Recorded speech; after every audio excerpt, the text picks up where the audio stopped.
Good day, friends, and welcome from the UK. Today we're going to be looking at this peace plan, Trump's peace plan. Was it a Trump-Putin peace plan? No, it wasn't. It was just a Trump peace plan. Trump plus possibly Yermak from Ukraine, a lot of influence, and that may explain why the original was in Russian, not Ukrainian, because they love to speak Russian in Ukraine. That is a big talking point, but that plan wasn't good enough for Europe. They wanted to put their finger in the pie, stir up all the apple crumble with the custard and pour it all over the floor with their own version of the peace plan. And today I want to talk about both the peace plans, and I want to talk about somebody in Moscow who responded to my questions about the peace plan. It's a woman living in Moscow, and she answered one or two of my very superficial questions about the peace plan. How are people feeling? What do they think about this peace plan in Russia? Do we know Europe doesn't even want to speak to Russia? They don't even want to speak at all, yet they want to put all their little grubby fingers in the pie. That's what's happening. That's what we're going to look at today. So first of all, comments from Russia. I asked this question on the 23rd of November. Have you been getting news about Trump's peace plan? And this was the reply. You know, it's an awful thing, this plan. It feels like it was done in a hurry just to finish everything as quickly as possible. Russia's demands were treated with disdain. It's like America is shaking glass beads at the Indians again. Come on, agree. It's disgusting. Well, that was the initial reaction. When I first saw the plan, I thought, well, that's progress, especially the indication was that Russia was involved in developing this plan, but that seems to be not the case, as we will find out. And if we look a little bit at the history, the Reuters headline, US and Kiev work on refined peace plan to end the war in Ukraine. So this is talking about the original plan. And if we look at the continuation of that article, Kiev blindsided by the US plan. The US blindsided Kiev and European countries with its 28-point peace plan last week, giving Ukraine until Thursday to agree to a framework to end Europe's deadliest war since World War II. The plan would require Kiev to cede more territory, accept curbs on its military and bar it from ever joining NATO, conditions Kiev has long rejected as tantamount to surrender, which we are all very familiar with. So they were blindsided. And so Ukraine's European allies drew up a counter proposal, which, according to a copy reviewed by Reuters, would halt fighting at present front lines, leave discussions of territory for later, and include a NATO-style US security guarantee for Ukraine. And these are all the old hat suggestions that they've been coming up with forever, it seems. They have this idea that in the middle of a war, you can just, the referee puts his hand up and says, hang on, guys, a minute. Hang on. Just pay attention, please. We're all going to stop playing for a while, and we're all going to take a water break. And this has been rejected so many times by Russia because they are of the opinion that it's just going to regroup. They're going to have a little think about it. MI6, the FBI, the CIA, they're all going to have a little chat about it and come back with some other aggressive action, which is not going to be good for Russia. Whatever it is, Russia doesn't like the idea of a peace, of a temporary peace, to have a little chat about things. And they've been saying this consistently from the very beginning. So why, oh why, do the European leaders keep trying to raise this point? Do they think if they say it enough times that Russia is going to keel over and say, oh yeah, actually, I think you're right? they keep doing the same thing over and over again, which they know is not going to be acceptable. It's never going to work. It's never going to reach any stage whatsoever. And I think the idea is that if they keep doing this, that they can say that Russia doesn't want peace. No, they don't want peace. We keep giving these very positive suggestions and they just reject everything. But Europeans leaders don't even want to speak with Russia or Putin. So, but they want to continue with their input. The European plan at first glance is completely unconstructive and does not work for us, Kremlin foreign policy aide Yuri Yushakov told reporters in Moscow. Well, that's quite predictable. They've said that before because it's exactly the same plan as they came up with on numerous occasions before. They want to include a NATO-style US security guarantee for Ukraine. The sudden US push raises the pressure on Ukraine and Zelensky, who is now at his most vulnerable since the start of the war. After a corruption scandal saw 2 of his ministers dismissed, and as Russia makes battlefield gains, Zelensky could struggle to get Ukrainians to swallow a deal viewed as selling out their interests. This is all old stuff. Yes, at least they are admitting that there are battlefield gains. All you ever see in the news is that they are saying they are holding the ground and Russia is hardly progressing at all, just a few feet this year. That's all you ever hear. But they are now conceding. The only thing they will concede, I think, is that Russia is going forward.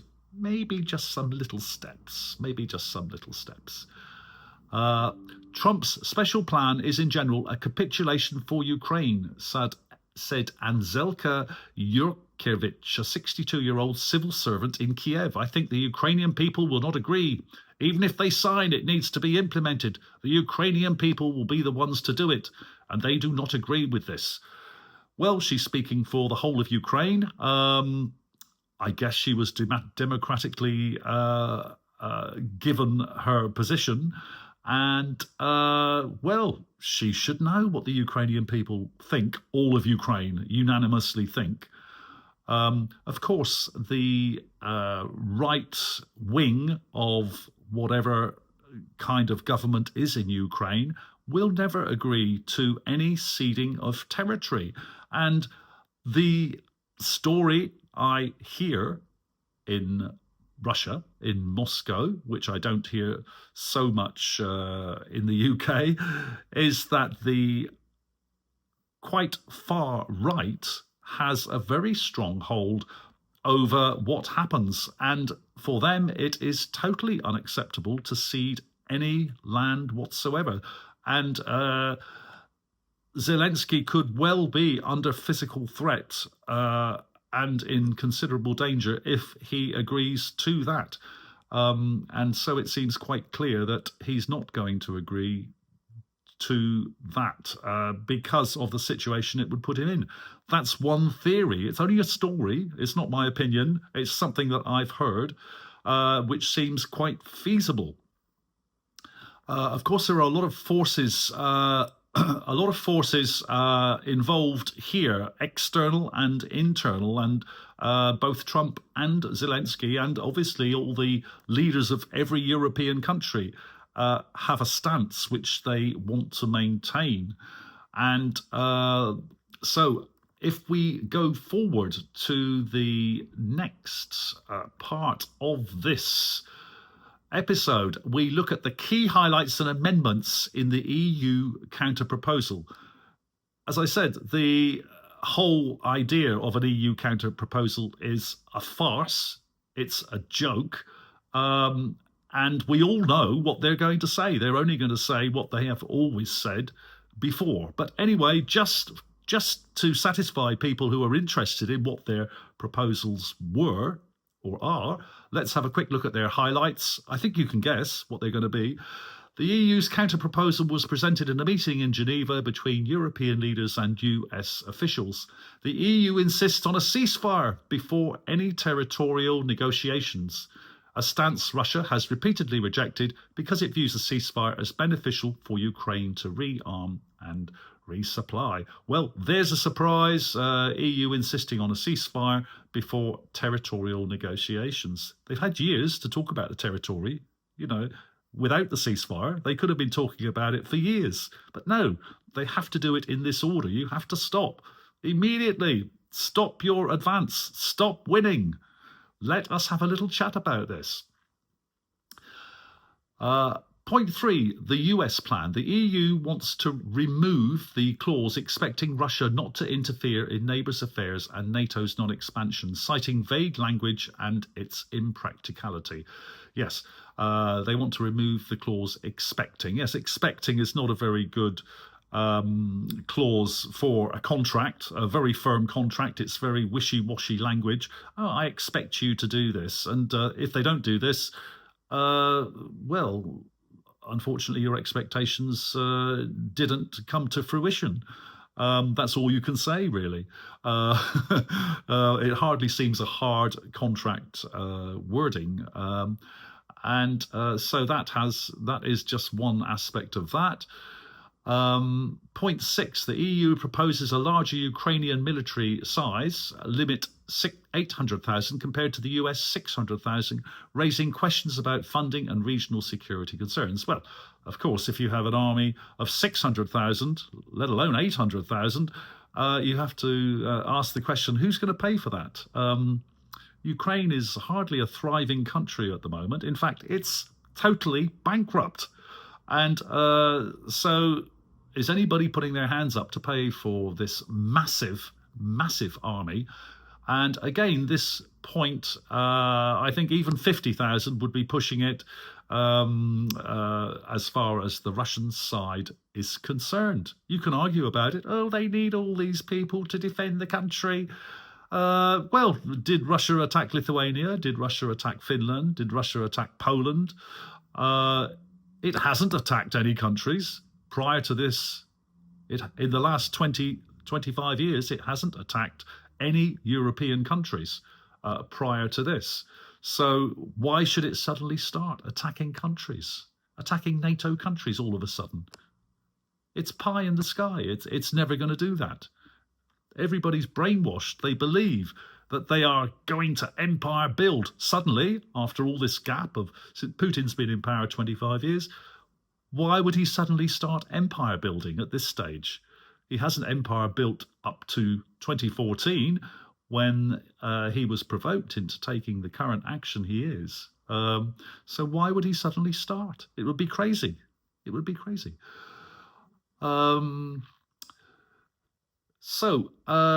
NATO forces, Ukraine's NATO membership should depend on consensus among NATO members, which currently does not exist, opposing the US proposal for Ukraine to renounce NATO membership constitutionally. So they're still going on about NATO. It's a red line for Russia. It always has been. It always will be. Ukraine cannot be a member of NATO. That would be silly. It would put NATO on Russia's borders with missiles pointing at the key cities. And that is the red line and probably the main cause for the present situation. So that's never going to happen. They know it's never going to be agreed, but they still want. Why would you put down proposals that you know are red lines? It's not even any possibility of an agreement.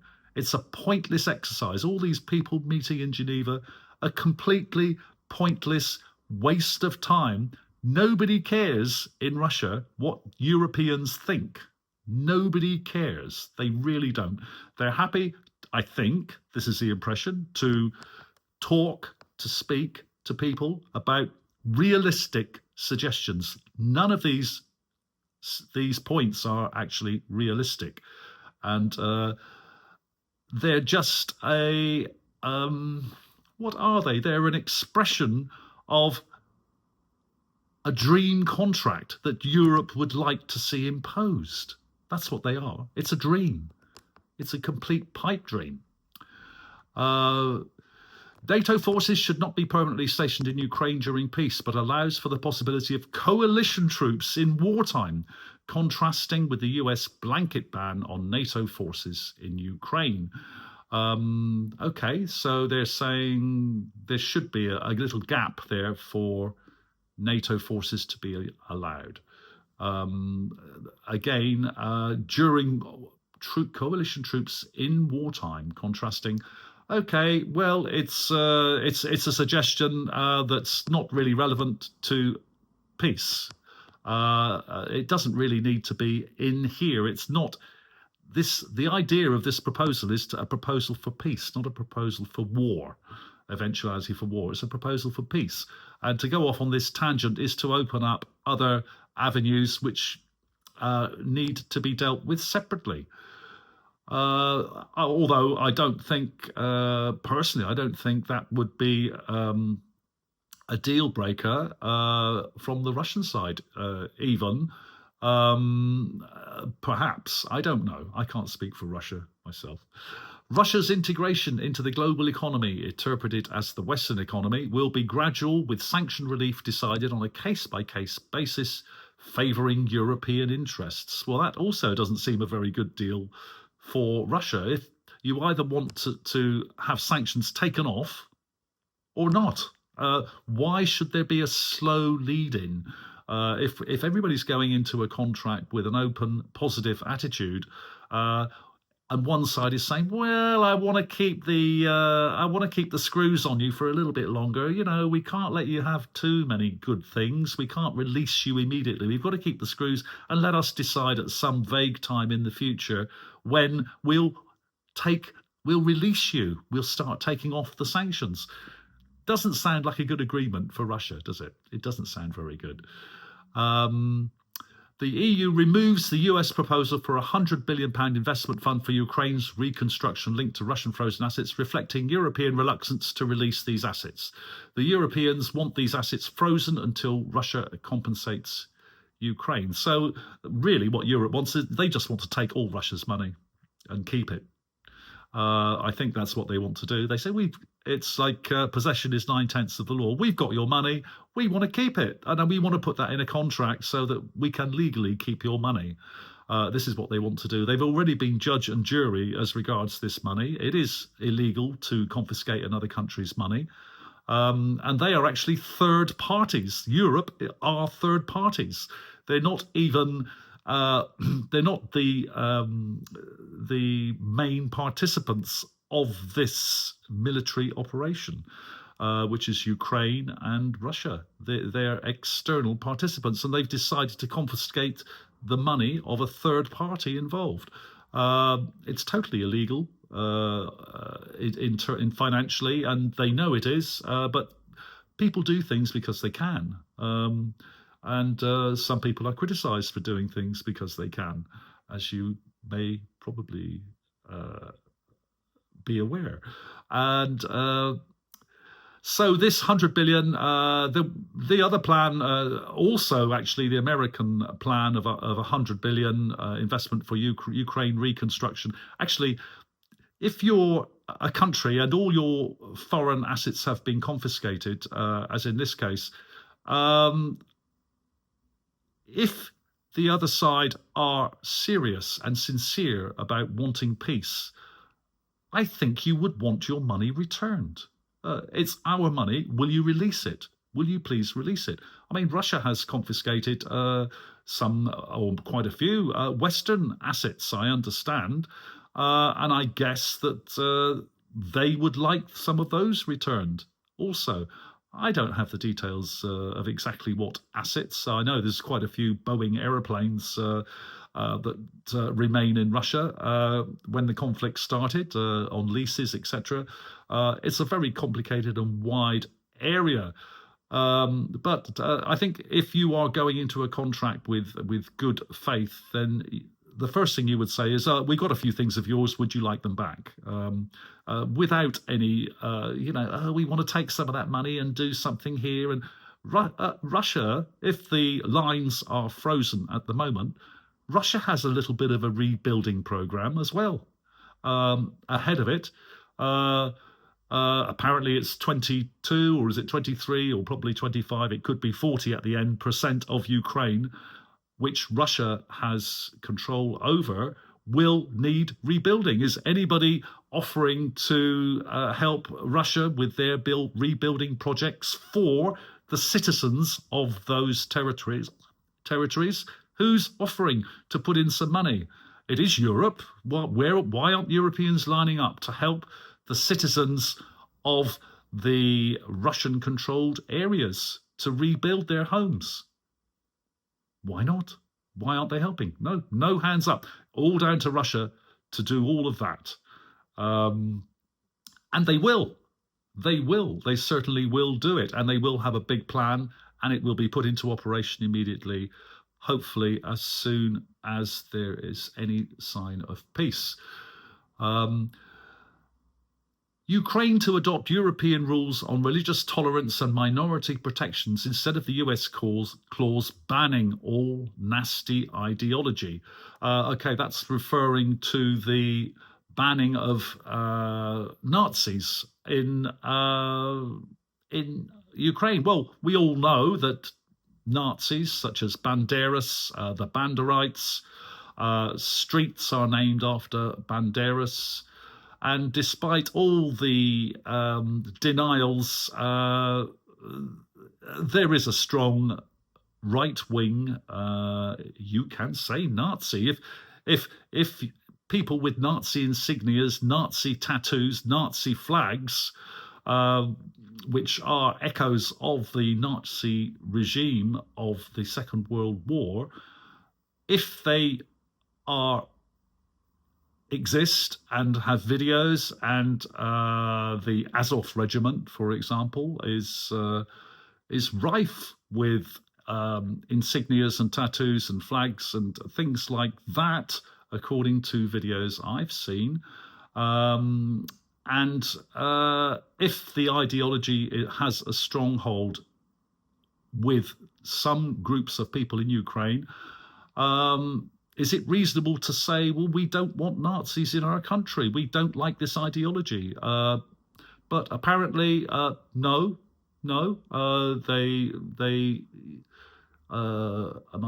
Instead of the US clause banning all nasty ideology, perhaps they don't want to ban nasty ideology then. Perhaps that clause needs to come out.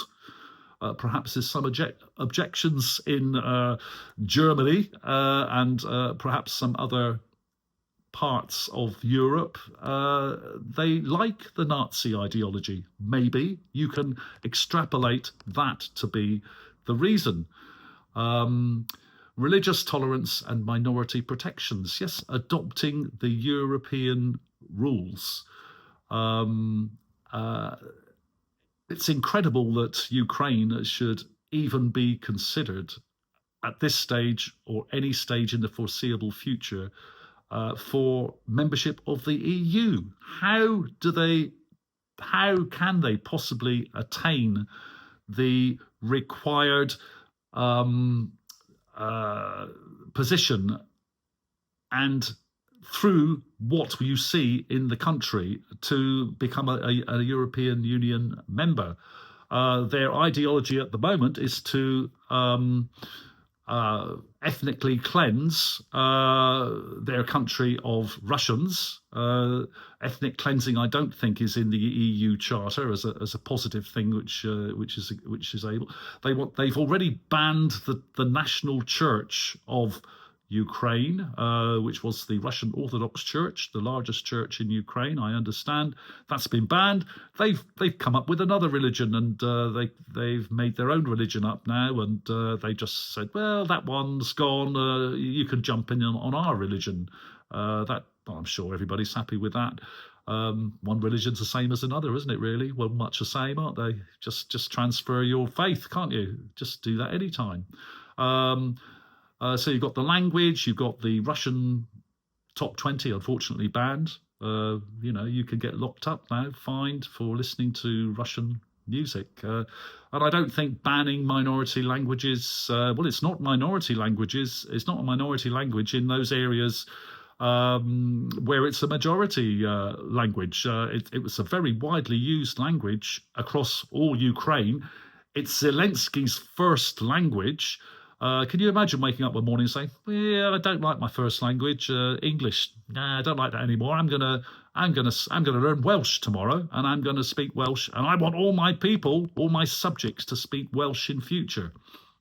Can you imagine that happening? Well, that's what's happening in Ukraine. And so I don't think that quite meets with the EU standards of accepting minority language, protections for minority or majority speakers of a language. I don't think that quite meets the criteria. So I can't see Ukraine joining the EU in the foreseeable future unless they have make quite a few changes, obviously.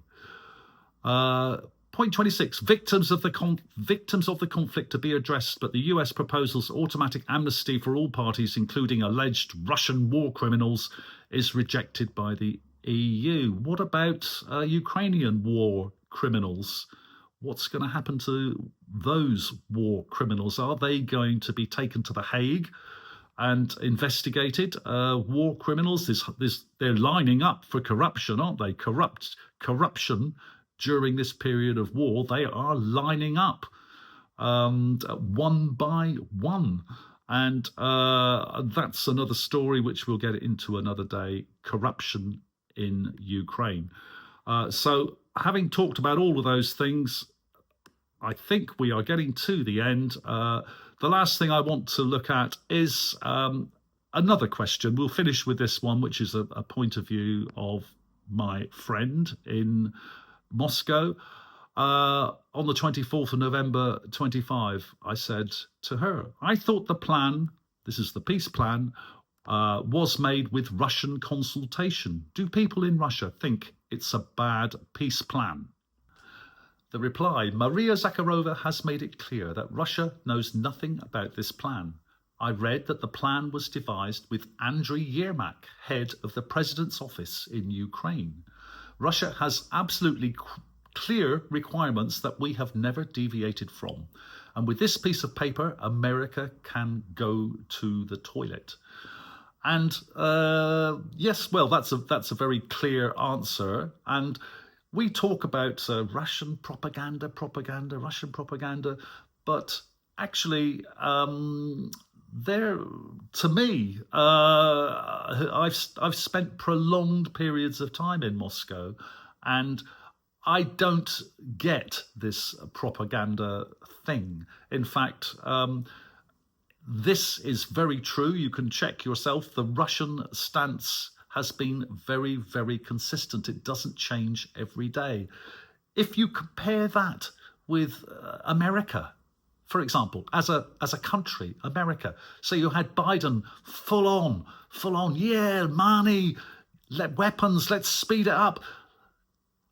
I'm going out of power, but I want to forward plan billions of aid, weapons to Ukraine. Even during Trump's term, I want to forward plan it and make it irrevocable. So you have that, and then you have Trump coming in. Well, let's put the brakes on this. Let's stop this. Let's try.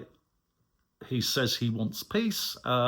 He's tried. I don't know whether he's seriously trying, but he's certainly done a few things which have helped Russia at different times since he has gained office. And but he himself, as a leader, he goes north one day, and then the next day he turns around and takes 10 steps south, and then he goes east 20 steps, and then west 40 steps. And that is the way that he seems to approach these things. But from the point of view of another country, he's remarkably inconsistent. He's inconsistent. Can you trust somebody who goes north one day and then south the next? Europe is much more steadfast and consistent in their ridiculous dream world, where they want to impose a list of of terms, a list of terms for the victor, for the winner of a conflict, which is ridiculous. It's like Hitler's Nazi regime. He's in his bunker. His soldiers are fighting the last couple of streets, and it's like the Allies, the Western Allies, saying, wait a minute, shall we have a ceasefire now? Let's have a ceasefire. And Hitler comes out of his bunker and says, let's negotiate some peace treaty now, shall we? Obviously, things aren't looking too good militarily for us, but let's have a ceasefire and can we have a chat about this to preserve life? Of course, that wasn't the situation then. Only complete capitulation was what was required. But of course, in this case, no, we're not going to capitulate. We're not going to cede anything. We're not going to agree anything. Okay, that's what's happening. And the war is continuing. If Europe is involved at any stage, it's very clear that this war will continue indefinitely. It could be a 20-year Afghanistan. It could be a 100-year war. It's never going to end. Maybe that's what they want. They want to continue provoking, not only in terms of war, but provoking in terms of speech, narrative, aggressive, unfriendly narrative forever. That could be the future. That could be the future. I think from the Russian point of view, there isn't that level of hate, absolute hate that has evolved in Ukraine, and it's simmering in the background, it seems, in every European country at the moment. Hate for Russia, hate for everything Russian. And the Western media have done a very good job on turning the Ukrainian population into Russian haters. We used to say Russophobia, but let's face it, what it is now is hate. It's racist hate. Hate of Russians. With that, I'm going to leave it here. Thank you for watching and have a good day.